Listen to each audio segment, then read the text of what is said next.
everyone, welcome to SHANDING Group. We are excavator manufacturer. Today I want to introduce our 1.7 ton excavator.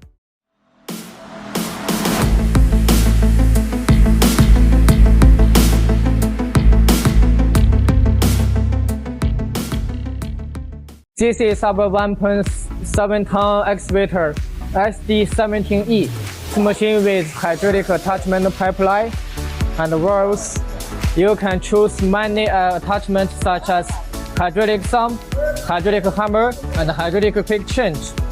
This machine uses larger cylinder, so the machine has greater digging force. You can choose a boom swing with this machine with hydraulic pallet control. Equipped 来动 engine. You also can choose the Kubota engine and the Yamaha engine. The chassis, you can choose a retractable chassis. Okay, let's try it.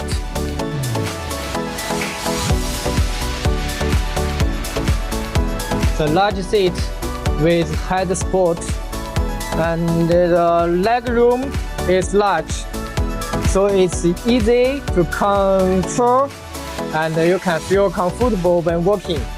That's all. See you next time.